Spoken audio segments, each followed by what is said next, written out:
A lot of things in this world seems very deliberate. Little things that go on in your life that annoy you, people judging you or people targeting you, people yelling at you, people being disrespectful towards you. A lot of this feels targeted. It feels like it's been orchestrated, specifically for us. Have you ever felt like your pain is customizable? Like it's the things that you don't want to happen in your life and they happen. It's the things you don't want people to say to you when they say them. It's the things where you think you have peace for a moment, but then your peace is shattered because there's always some type of underlying thing that's making you feel a certain way. Such as, let's say you got to find a job. So it doesn't matter if you watch your favorite anime, you play your favorite video game, you take a drink, you smoke a little something. It doesn't matter. That underlying thing is that you have to find a job, and if you don't find a job, life is going to throw you out there to the streets, and then you're not going to have anywhere to go. So you're going to have to deal with that. Thinking that, damn, like this moment you're taking 30 minutes to watch an anime to try to calm your mind down. But in reality, you have to find a job soon. So that stress and that pressure of trying to find a job in a job market that seems like they don't want workers. They want artificial intelligence integration. It's just psychological manipulation. All of it. It's all designed to get our emotions. It's all designed to get this negative energetic vibrational frequency. It's designed to take on our lower forms and to make us release this lower energy that these evil entities feed off of. These entities feed off of our negative energy. They feed off of our sorrow. They feed off of our pain. They feed off our emotion. They feed off all the things that go wrong in our life. There's a reason why life is just miserable for some people. It's because certain people are targeted by the archons. There's a reason why everything in your life is going wrong. You done lost family members. You can't find a job. You got people hating on you. You got this, that, and this. You're dealing with, not having a woman in your life. You got your own demons you're facing. But I'll say this: just because you're facing all those things, it doesn't give you the right to be an asshole to somebody. Because I see a lot of men in this position. Like, there's a lot of men that got rejected by girls, that are poor, that are poverty stricken, that are going through it. But they're not assholes to people. They don't bother people. They don't go out their way to target people. They just keep that to themselves, and they only, go after people that attack them first, right? They don't, when you're a guy in this position, it doesn't give you an excuse to attack another guy in this position because you've been through things in your life. We all been through things in our life. And it doesn't make it right that you're seeing somebody else in a bad position, the same position you're in, and you want to kick that guy when he's down. What is wrong with you, right? Like, what the heck? Like, what kind of person does that? The people that do that are the demiurge's minions. We call these people Hylics, so you call them NPCs.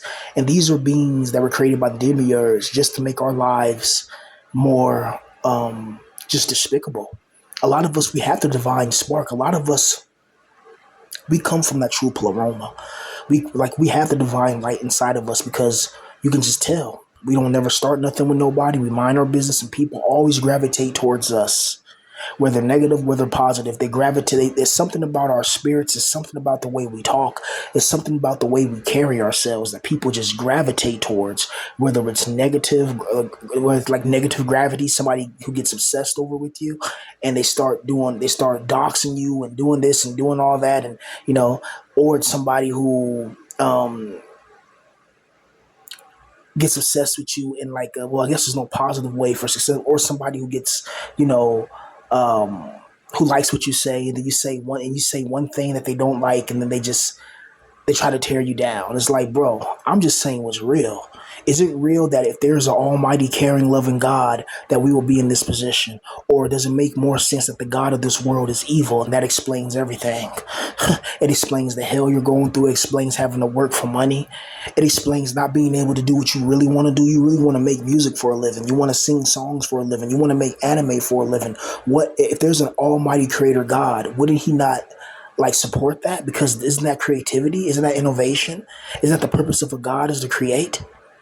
No, because the God of this world ain't the real God. It's the demiurge. He doesn't want us to connect with with the pleroma. He doesn't want us to connect to Sophia's light. He wants us to be miserable. He organizes us to work at mediocre jobs, even though we know in our hearts and our souls we're supposed to be destined for greatness. We're destined for greater things than what this life has to offer. Now, I know not everybody has a talent, but I know I got a talent. I don't know why I can't speak for everybody else, but I can speak for me. I know I got a talent and I should have been a multi-millionaire. I don't give a fuck what anybody say. You know what I mean? Right? And you have to be that confident to get to the top.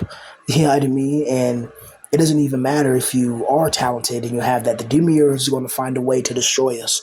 The demiurge is going to find a way to lose you. That's one thing I learned. It's like you can sit in your room for years and and not work a job, but then everybody around you is going to call you lazy, call you a loser. You're going to miss out on becoming a man. You're going to miss out having your own apartment. You're going to miss out on having a car.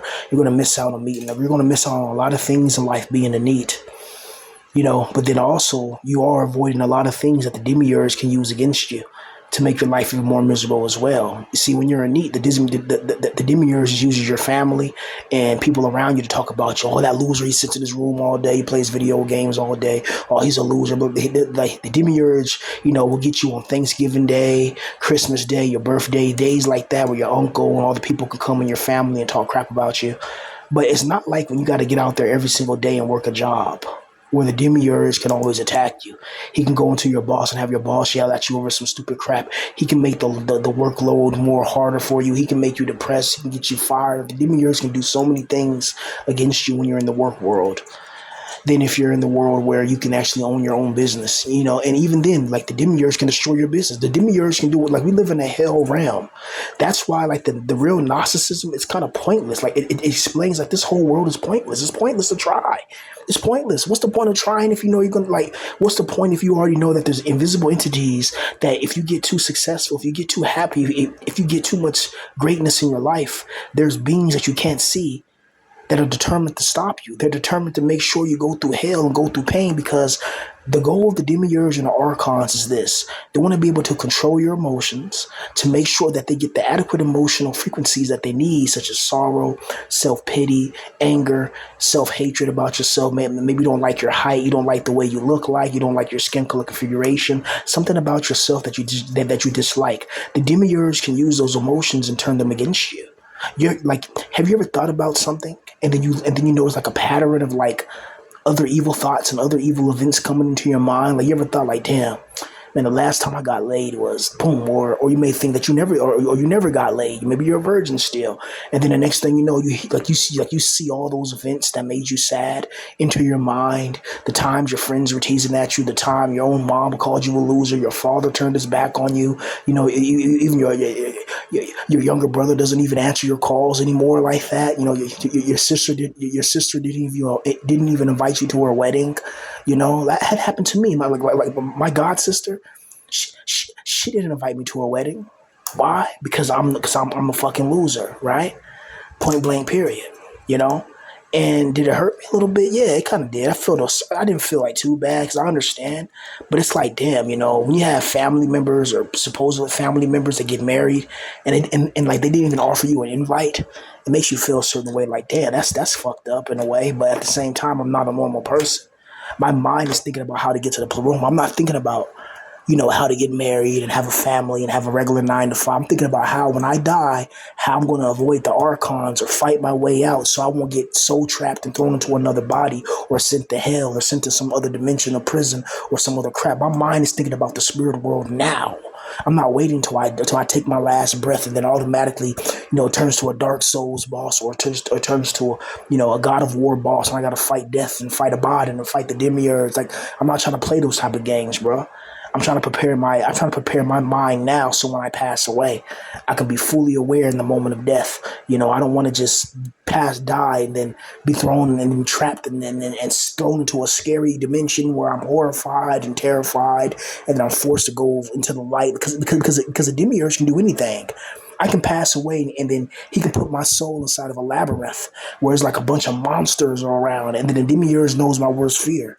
Right? I can't swim. So he can throw me into an ocean where there's 1,000-foot waves in the middle of it with a big whirlpool in the middle of it. And like he could put like a light above it And then I'm looking at the light, thinking that's the way to escape. Or look at this pitch black whirlpool pulling me in this abyssal ocean, this abyssal realm. It's just pitch blackness around me, but there's enough light where I can see I'm surrounded by water and I can't swim. And and I see there's like 1,000 foot waves all around me and all that. I'm like, what the hell? The demiurge can put a light right there. And I think that the light's the way to salvation. I'll follow that light, and he'll snatch my soul, put it into a soul trap machine, and throw me into another body back on this earth. And I'll be born again as a baby. You know, maybe the same race, maybe a different race, maybe something. But I'm gonna go. But I'm gonna be born and put into a family that's gonna generate the most loosh, the most negative experiences, the most negative energetic manifestation of frequency. I was wondering how my grandmother, who believed in God and prayed to God, did all this, and then our family just got dissolved and got destroyed without any mercy. The way my family was treated was like a god, like the God of the Bible hated us. He took my grandma out, my uncle out, both my aunties, left my mom with nobody. My mom still believes in this religion, you know? And this God ultimately left me with nobody. I don't have anything in this world. That's why I'm like, if anybody can cash at me, PayPal, I appreciate it. I ain't got shit. And you be helping me out because I ain't got nothing, you know? you know? And I appreciate that, but it's odd, man. Like, I'm such a cool person. Like, I know I'm a good person. I don't bother nobody. I don't have any evil thoughts. Like, my only thought is how I can get myself in a position where I don't have to depend on nothing or nobody, and I can be out the demiurge's hands and grasp. Like, I'll never fully be out the demiurge's hands, but I can make it harder for the demiurge to attack me, you know? Because the demiurge, you gotta understand, the demiurge likes to attack you low key. He doesn't like to make it too obvious unless he really has to, because the more obvious the demiurge makes it, where you know that you're being attacked, you know you're being loose farmed, you know something's, you know, it's purposely attacking you, that's when you put your defenses up. You know, the best way to attack a sheep is from behind where it doesn't know. You know, that's most likely where the wolf is going to come, or the fox under the chicken coop, you know. You see, the demiurge allow these religions to exist because it generates people fighting against each other. They're fighting for Allah, they're fighting for Jesus, they're fighting for this, they're fighting for that. But all they're fighting for is the demiurge, and the demiurge is many different forms. This world is ran by an evil God. Everything you ever been through in life, you don't have to believe in God. You don't have to believe in nothing, but you're going to believe in this. You're going to know that the pain you feeling is real, the isolation, the desolation, the betrayal, having nothing, not having nothing to drink, nothing to smoke, no girl to hit it from the back and make that nanny smack, you know, no meeting, no thoughts or no bops, not having anything, not having no female attention in your life. That's not good for a man, brother. It's really not. And we live in a world that gaslights you, that tries to tell you that, oh, it's normal not to have, you know, a girl in your life. You know, sex is not everything. And it's like, you're saying that because you got it. Sex is everything to somebody who either hasn't gotten a lot of it or hasn't got it at all. And you're talking about men here, men that got, you know, sexual desires and sexual needs, right? And these needs are strong. These needs lead to the proliferation of the human race, which is another mistake as well. Yes, I said it. Yeah, I mean, yes, I said it. I believe that every time we engage in sexual reproduction, we're trapping more divine lights, you know? And not everybody has divine lights in them, but certain people, when you make love with them and make babies, that's another soul that got loose, harvest, farmed, and you're bringing into a world that's evil. Why would you bring a child into a world like this? I would never bring a child into a world where you're going to be judged by your skin color configuration before you're judged in any situation, right? Bring a person into a world where they tell you to work, work, work, work, and then you work and give away all your formative years. You work, work, work. And then they throw you in a hospital and say, yeah, you got a couple of weeks to live, and here's an oxygen mask. And then you're freaking there choking on your oxygen mask a week later, and you can't breathe, and you're hitting the damn thing, and they're just looking at you and, oh, he's fine. And then you freaking pass away. You know, the whole time you were trying to breathe. You were trying to tell them, hey, I need to turn the oxygen up, but they ignored you because you're an old person that has a skin color configuration that they just don't happen to like. And so they let you pass away in the hospital on purpose. They basically commit a crime, but since there's no way of proving it, they won't get in trouble. And I know for a fact a lot of hospitals they practice in the neutralization of people of my skin color configuration, and they do that very, very low key. Because if more people that look like me would know about this, it would be more hell. But we've been complaining about this for hundreds of years, right? What was that guy's? I think was his name Marion Sims. It was some guy that used to brag about practicing I think it was gynecology. It's like his name. I think his name was Marion Sims, and he's like a famous like surgeon. And he used to take enslaved females and cut out their uteruses without any anesthesia. And he used to brag about how strong they were, about how he would cut into their uteruses and take it out while they were alive, just so they can do these medical experimentations. Because when you do it on somebody that's an enslaved person, there's nothing that enslaved person can do. You take them, you tie them up, and you get to cut them up anyway. And then since that person that's enslaved is your property by the law, by the law of the United States, then that means people got away with all type of things that we'll never know, right? Things that are hidden away. What God would allow that? What God would allow all this evil? What God will allow lies? Why? Like, why is the God of this world? Why is he hide? Oh, well, God will show you this. Yes, this God has power. You guys are being fooled and deceived in the Christian Bible. The God of the world, the demiurge does have power. He can make the sun shine. He can make the moon beam. He can raise the waves. He can resurrect the quote unquote dead and all that. He has power. Yes, he does. But he is not the ultimate authority and the ultimate power. He is the demiurge. He is the emanation of Sophia, or the disfigured emanation of Sophia. When she tried to create a being, she tried to create a god without her syzygy, without her partner. And so it created an evil monster that you guys know is the Christian God of the Bible. That's why every single day of your life is a battle, because there's beings that feed off your negative energy. It sounds ridiculous. I know it does. I know it does.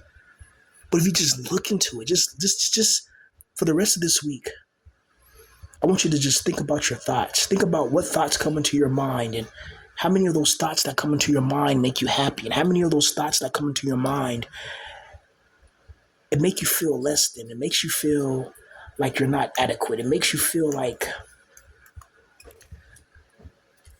you don't belong or you're lesser than. That's the demiurge. That's all demiurge types of ideology and thoughts. The God of this world doesn't want you to feel like you're anything. And being a guy in this position, you have nobody to talk to. You know, everybody betrays you. It's like everybody has it out for you. It's like people like, I'm the type of guy, if you don't like me so much, why don't you just fight me? And then there's always something there. No, don't fight. Don't do that. No. So it's like my strength is fighting. My strength is looking another grown man in his eyes and swinging my fist. That's what makes me strong. What makes me weak is avoiding another grown man who has it out for me, who has animosity towards me, and trying to live around people like that, and trying to live your life. You can't live your life when somebody's trying to take your life down, and you can't live your life when you have a regular 9-to-5 job. You can't, because the system's not designed for you to thrive. The system is designed for you to go to that 9-to-5 job and give away your loosh energy. It's a Baal worshiping thing. Do you know the god Baal? Baal, whatever you want to call it, Baal. That's what a 9-to-5 job is. You go there and you give your time away. You give your energy away. You give your stress away. You give your hopes away. You give your goals away. You give your ambitions away to a 9-to-5. It's why I got to figure out how I can make some money. I was thinking about, people want to read some of my book. I was thinking about writing like a quick little book. Well, I've been working on a book, kind of. But like, I'm thinking about maybe like releasing it, for like, it's going to be pretty much how to like maintain your brain in this position, and I'll give like 5 or 10 ways, just like a simple little read, and then I want to start trying to sell my more, sci-fi books or my horror books and things of that nature, all with a Gnostic theme to them, but I always wanted to be an author. I always wanted to be a writer. That's money, you know what I mean? It's like I want to be a rapper and stuff. Like I want to be a film producer. I want to be creative. All I ever wanted was people that believe in me and say, I believe in you, brother. I believe in your raps. I believe in your books. I believe in this. If you believe in me, then I'm going to believe in me. You know what I mean? And it shouldn't be that way. It shouldn't take external forces to believe in yourself. But sometimes the way this world is governed, that's what it takes. Because some of the greatest rappers would be nobody if nobody would have took that chance on them. Imagine if Dr. Dre didn't sign Eminem, right? Then imagine if Eminem didn't take that chance with 50 Cent, you know? And then imagine some of your biggest rappers who would never be rappers if somebody didn't take a chance on them. They like some rappers I've seen, they didn't even believe in themselves until other people around them started believing in them and putting faith in them. And I noticed that all my problems in life could have been solved if I could have made music for a living. I never wanted to be struggling in my 30s looking for a job. That's not how I want to live my fucking life. I want to be making music like Superstar O, Taz Taylor, Josh Petruccio, K Beezy, Nick Mara. I want to be able to make music and make money. But the problem is with the demiurge, if I make music and make money, I avoid the hostile boss at the job.